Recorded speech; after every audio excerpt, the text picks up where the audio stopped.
I was shocked when I stepped on the scale for the very first time at 12 months postpartum with my third baby because I had realized that I had lost 50 pounds without restricting or losing my milk supply. I realized that I actually weighed 10 pounds less than I did before having my three kids. I'm honestly still kind of in shock. But today I'm going to be sharing some of the things that helped me do this as a dietitian and a busy mom of three little kids without obsessing over the numbers, giving up my favorite foods, and still having and maintaining a healthy relationship with food and my body. So, this is for you if you are wanting to fit back in your pre baby clothes, but you don't want to lose your milk supply. So, if you're new here, I'm Brooke. I'm a registered dietitian, lactation counselor, mom of three, and I've helped thousands of moms reach their healthiest weight, feel like themselves again without sacrificing their favorite foods or their milk supply.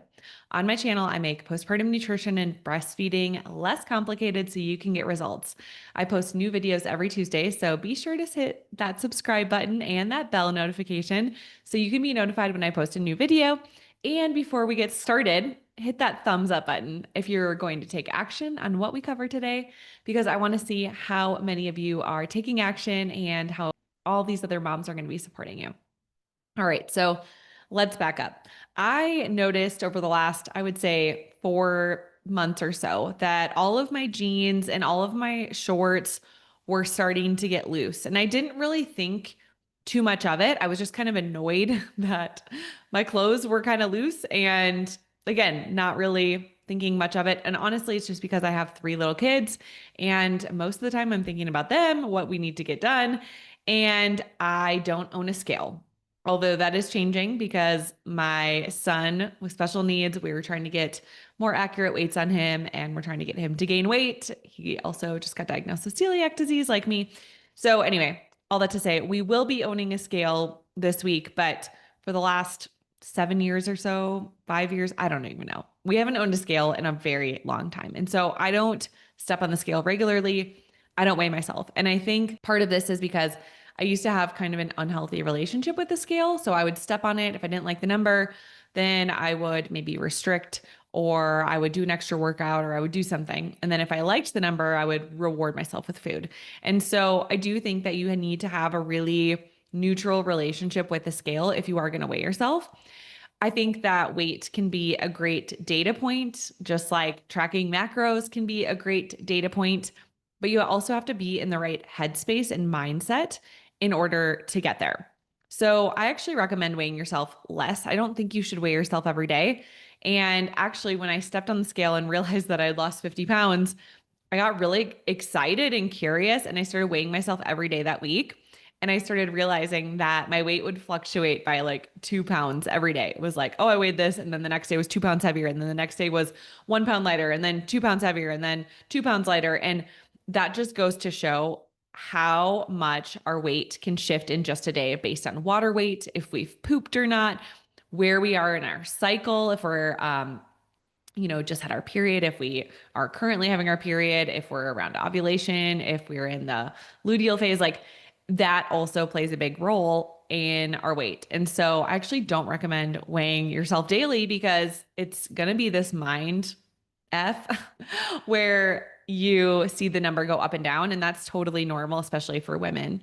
So I actually recommend weighing yourself once a month or once every few months because again, the data can be helpful, but we don't have to obsess about it because there are so many other things that we can be tracking. So if you do weigh yourself every day, just know that the numbers are going to fluctuate a lot. And if it's messing with your head, then I would definitely take a break and test weighing yourself once a month, especially like around the same time of your cycle. So right before ovulation is a great time. So you could just weigh yourself once a month around the exact same time of the month. That way you're getting more of an accurate number. So I think a lot of moms think if I don't weigh myself every single day, I'm going to let myself go. And obviously, I am proof that you can go a year without weighing yourself and lose more weight than you have in years. And again, it's you can do it without fixating on the number on the scale. So I will say I did get weighed at my 6-week postpartum checkup. So I did get weighed there. And then I had a physical with my primary care doctor around, I want to say it was around 6 month postpartum. So I did technically get weighed at 6 weeks and 6 months postpartum. And so I generally like knew what those numbers were. And around a year postpartum, I just kind of assumed like, oh, I'm back to my pre-pregnancy weight. But I, again, was kind of shocked to realize that I was actually 10 pounds under. So here are some things that I've really shifted this postpartum experience that I was doing with other postpartum experiences, but I've just been more consistent. So one thing I've done more consistently this time around is tracking my macros. Now, I'm not tracking my macros every single day. I generally track my macros twice a week, 3 times a week. And for me, it's just data. It's really for me to get a spot check if I am hitting my protein goals, which now I am consistently. So I don't need to necessarily track it every day because I generally eat similar things every day. I also like to get a pulse on my fiber intake. So that is something that, I've struggled with not getting enough fiber. And so I like to just get a pulse on those two things and make sure that I'm actually getting enough. So I like to think of tracking macros kind of like budgeting. Like if you have no idea what you're eating, how much you're eating, it's going to be really difficult to assess where you need to tweak things in your diet. So if you're eating 50 grams of protein in a day and you have no idea, you're not going to know that you need to increase your protein intake. If you're eating 10 grams of fiber in a day and you don't know that, then you're going to go a long time under eating fiber. And these two things can hold you back from reaching your goals. Just like with budgeting, if you are living paycheck to paycheck and can't pay your bills, and you've never done a budget or you've never even looked at where is our money going, where are we spending our money, then you're going to probably go years without seeing changes with your savings. And so I like to think of it as the same thing where we're not necessarily having guilt or judgment if we're not hitting our macros. It's more just having awareness. And so I like tracking macros. I don't love tracking calories. So my favorite app is the Macros First app. And I love it because you can just break it down by here are the goals that I'm trying to hit. And if you hit them some days, you're like, great, what did I do these days that made me feel good? What were the meals that I ate that kept me full and satisfied and helped me reach these goals? And then if you go over, it's just data. It's like, oh, okay, I went over today. Not a big deal. Why did I go over? Okay, how did I feel after I ate that? And it's really all an average. You're going to have a few days a week where you probably go over or you probably are under. And that's okay. It's really just building that awareness with where am I at and where do I need to adjust? Something I do really consistently, and I have for years and years and years, is eat a high protein breakfast. I mean, I have been eating the same breakfast for probably 7 years. I mean, generally, I eat 3 eggs. I mix in whatever veggies I have on hand, usually pepper and onion, add a little cheese on there. And lately, I've been loving just the chicken sausages that you can microwave. It's so easy. And then any fruit that I have on hand. So, usually strawberries, blueberries, raspberries. Like that is my breakfast. Part of it is because I am kind of rushed in the morning trying to get my 3 kids out the door. I don't have time for something that's going to be like taking more than a few minutes to make. And once you eat something that you love and it makes you feel good and satisfied, for me, I don't want to waste brain power or like have decision fatigue with trying to figure out what to make. So my kids and I, we eat the same breakfast every single morning. So my other kids, they're eating oatmeal with chia seeds and nut butter and berries or bananas, like whatever that is. And they're pretty much eating the same thing every day. And again, it's because I don't love decision fatigue and I want to keep things super simple and I like my breakfast. So I feel good with my breakfast. So why would I change it? Right. And so I'm not saying that you need to eat the exact same breakfast I'm eating. I'm just saying you need to find a breakfast that helps you hit your macros. So what is going to give you, roughly 30 grams of protein at breakfast? What's going to give you some sort of fiber at breakfast? Avocado toast is also a great thing that you can mix with eggs. There's so many different options for a big balanced breakfast. But once you find one you love, like do not be afraid to just eat the exact same thing over and over and over again. Again, as busy moms, if you find something that is 5 minutes or less and it tastes good and it keeps you satisfied, like why are we trying to complicate things, Something else I wanted to share is that I'm still breastfeeding. I'm still breastfeeding my daughter and I'm planning to breastfeed until she's 2. I'm not generally eating under 2000 calories a day. And so I know a lot of people hear like, oh, I want to lose weight. I want to lose a baby weight. And they think they need to go on like this 1200 or 1500 or even 1800 calorie a day diet. And I'm just here to tell you, if you are breastfeeding, especially if you're breastfeeding 5 or more times a day, you are likely going to need 2000 or more calories a day. But this is not just, oh, I'm just going to generally eat calories and it doesn't really matter, what the composition is. The composition of our calories is so much more important. So, how much protein are we getting? How much fiber are we getting? How many total carbs are we getting in a day? How much healthy fat are we getting in a day? And focusing on those things is going to be much more important. So there are days for sure that I've had 1900 calories in a day. There are definitely a lot of days where I've had 2200 calories in a day while breastfeeding. And it just goes to show that you can still lose weight eating over 2000 calories a day. But again, it's very different if you're eating 2000 calories a day of high protein foods and fiber versus eating, let's say 2000 calories a day of soda and chips and all of these processed foods.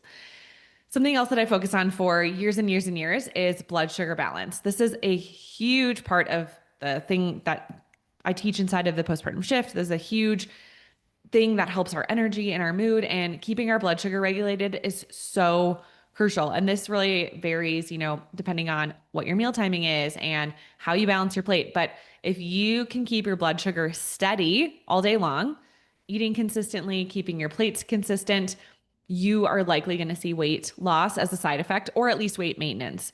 So, what ends up happening when our blood sugar is constantly going up and down and up and down and dysregulated?